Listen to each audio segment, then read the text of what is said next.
اب اسی معنی میں سمجھیے کہ محمد الرسول اللہ صلی اللہ علیہ وسلم کے دست مبارک سے تاریخ انسانی کا عظیم ترین انقلاب آیا۔ وہ انقلاب کیا تھا؟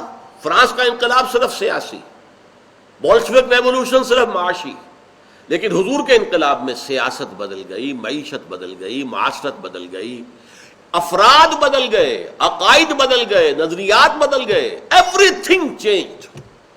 بلکہ میں یہ کہا کرتا ہوں کہ یہاں مائکروسکوپ لگا کر دیکھنا پڑتا ہے کہ کوئی چیز سابقہ حالت پر برقرار رہ گئی نہیں۔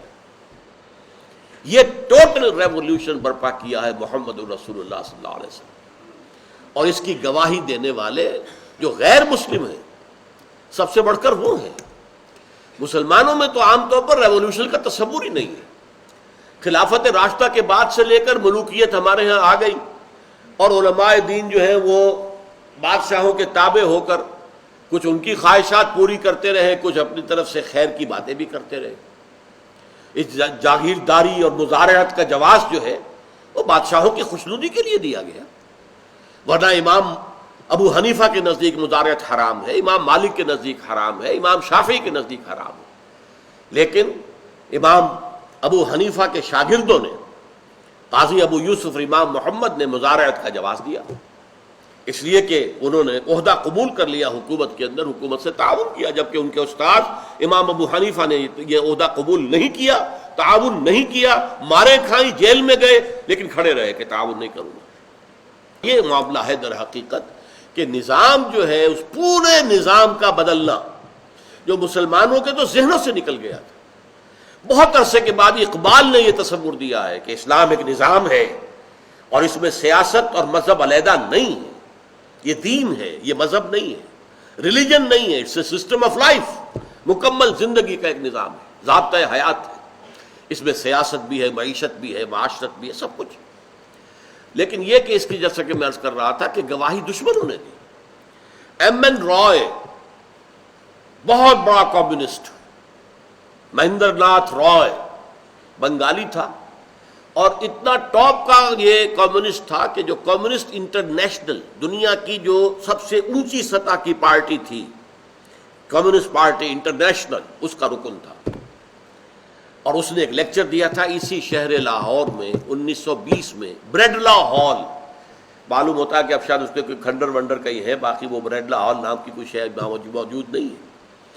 اس بریڈلا ہال میں اس نے لیکچر دیا، دی ہسٹوریکل رول آف اسلام، اور اس نے کہا کہ تاریخ انسانی کا عظیم ترین انقلاب وہ تھا جو محمد نے برپا کیا صلی اللہ علیہ وسلم۔ ہندو ہے، کمیونسٹ ہے، کمیونسٹ انٹرنیشنل کا رکن ہے، مان رہا ہے حقیقت۔ اسی طریقے سے یہ تو 1920 تھی، اب 1980 پہ آ جائیے، وہ 20 سال ادھر آغاز سے، یہ 20 سال اختتام سے قبل۔ ڈاکٹر مائیکل ہارٹ نے کتاب لکھی دی 100، جس میں اس نے تاریخ انسانی کے ان لوگوں کا چناؤ کیا جنہوں نے تاریخ کے دھارے کو موڑا۔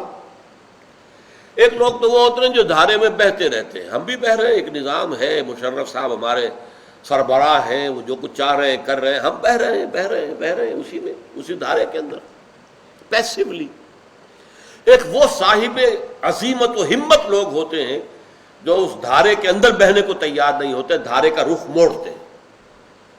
یہ دھارے کا رخ موڑ دینے کا کام تاریخ انسانی پوری میں جن لوگوں نے کیا، ان کا سلیکشن کر لیا، پھر ان میں گریڈیشن، درجہ بندی قائم کی کہ سب سے زیادہ کس نے تبدیلی کی، سب سے زیادہ کس نے موڑا۔ اس کی کتاب کا نام کیا ہے؟ دی 100، 100۔ نیچے کیا ہے subtitle? A selection and gradation of the most influential personalities of human history. تاریخ انسانی کی مؤثر ترین شخصیتیں 100، ان کا سلیکشن بھی ہے، گریڈیشن بھی ہے، اور گریڈیشن میں نمبر 1 پر حضور کو لا رہا ہے صلی اللہ علیہ وسلم، کہ تاریخ انسانی کا عظیم ترین انقلاب محمد نے برپا کیا صلی اللہ علیہ وسلم۔ میں سمجھتا ہوں کسی مسلمان نے بھی آج تک یہ ٹریبیوٹ پے نہیں کیا ہو۔ حضور کی اور تعریفیں جو ہم کرتے ہیں، ہم تو تعریف نہیں کریں گے تو کیا کریں گے؟ آپ ہمارے محبوب ہیں، آپ ہمارے محسن ہیں، اللہ کے رسول ہیں، خاتم النبیین ہیں، آخر المرسلین ہیں، لیکن دشمن الفضل ما شہدت بہ الاعداء، اصل فضیلت وہ ہے جس کی گواہی دشمن دے.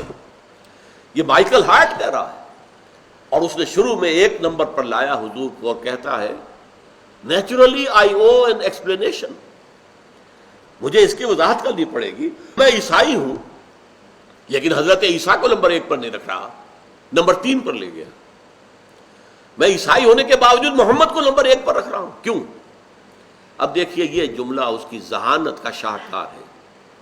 دس is because he is the only person. یہ دی کو underline, the only person supremely successful in both the religious and secular fields. زندگی جو ہے انسان کی 2 حصوں میں آج بٹ چکی ہے. ایک مذہبی زندگی ہے، اخلاق ہے، عبادات ہے، یہ ہے وہ ہے، عقائد ہے، اور ایک ہے حکومت ہے، ریاست ہے، فتوحات ہیں. یہ 2 علیحدہ ہیں گا، لیکن ان دونوں میدانوں میں بیک وقت سپریملی سکسیسفل ایک ہی انسان ہے، اور وہ محمد ہے صلی اللہ علیہ وسلم. اس لیے میں نے کہا تھا دی اونلی کو انڈر لائن کیجیے. ایک یہ نہیں ہے کہ 2-10 ہے ان میں سب سے اوپر وہ ہے، نہیں، یہ تو ایک ہی مثال ہے جو دونوں میدانوں میں سپریملی سکسیسفل. ورنہ آپ کو معلوم ہے حضرت عیسیٰ علیہ السلام مذہبی میدان میں کتنے اونچے ہیں، گوتم بدھ مذہبی میدان میں کتنا اونچا ہے، لیکن ریاست اور سیاست میں کوئی دخل، کوئی عمل، زیرو. یا سکندر اعظم کتنا بڑا فاتح تھا، یا شارلمان یورپ کے اندر کتنا بڑا حکمران بنا ہے، یا یہ کہ چنگیز اور ہلاکو کتنے بڑے فاتح تھے. یہ سب کچھ، لیکن اخلاق، مذہب، اس میں بھی کوئی ان کی حیثیت تھی. وہاں زیرو کام نہیں کرے گا، مائنس پر جانا پڑے گا. ایک ہی انسان ہے جو مذہب و اخلاق اور تمدن اور ریاست اور سیاست ان دونوں میں انتہائی بلند مقام پر. کہنے والا کون ہے؟ Doctor Michael Hart. تو یہ گواہیاں ہیں. بلکہ میں یہاں آپ کو ذرا دلچسپ بات ہے، لیکن میں ڈرتا ہوں کہ کہیں اس سے کوئی مفہوم مخالف نہ لے لیا جائے. برنارڈ شاہ نے کہا تھا، آپ کو معلوم ہے کہ بہت بڑا انگریزی کا ادیب، ڈرامہ نگار خاص طور پر، اس نے کہا تھا گاندھی کے بارے میں، ہی is a Saint among politicians and a politician among saints. وہ سیاست دانوں میں تو نمایاں ہے کہ درویش ہے، اور کوئی سیاست دان درویش تو نہیں، لنگوٹی باندھے پھرتا ہے، ننگے پاؤں پھرتا ہے، ننگے سر، اور اس کا جو بھی ہے بس بکری کا دودھ پیتا ہے وغیرہ وغیرہ. درویش. ہی is a saint among politicians. Politicians کے اندر بیٹھا ہوگا، سیاست دانوں میں تو نمایاں کیوں ہوگا کہ درویش ہے، اور درویشوں میں بیٹھا ہوگا تو نمایاں کیوں ہوگا کہ پالیٹیشن ہے، سیاست دان ہے. He is a saint among politicians and a politician among saints. اس جملے ہی کے اوپر میں کہہ رہا ہوں، اگرچہ نسبت خاک راب عالم پاک، کہاں گاندھی، کہاں نبی اکرم صلی اللہ علیہ وسلم، لیکن یہ 2 متضاد چیزوں کا جمع ہو جانا، جس طرح عہد حاضر میں اس کی ایک مثال گاندھی تھی، چاہے وہ بناوٹی سینٹ تھا جو بھی ہو جو اس کے بارے میں کہا جائے، لیکن بہرحال اسے دنیا نے مانا ہے کہ وہ ایک سینٹ بھی تھا. He was a saint among politicians and a politician among saints. لیکن اسی پر میں کہتا ہوں، پھر اس کو دہراتے ہوئے، نسبت خاک رابع عالم پاک، کہاں حضور کہاں گاندھی. لیکن حضور کے بارے میں بھی یہ جملہ سمجھیے، he was a revolutionary amongst prophets. جتنے انبیاء ہیں ان میں آپ ممتاز ہیں کہ آپ نے انقلاب برپا کیا. He was a revolutionary amongst prophets and a prophet amongst revolutionaries. اور انقلابی جتنے دنیا میں گزرے ہیں ان میں نمایاں اس اعتبار سے ہیں کہ آپ تو اللہ کے نبی ہیں. نبوت اور انقلاب، دنیا کے عملی نظام کو بدل دینا، یہ صرف ایک شخصیت میں جمع ہے، اور وہ ہے شخصیت محمد الرسول اللہ صلی اللہ علیہ وسلم.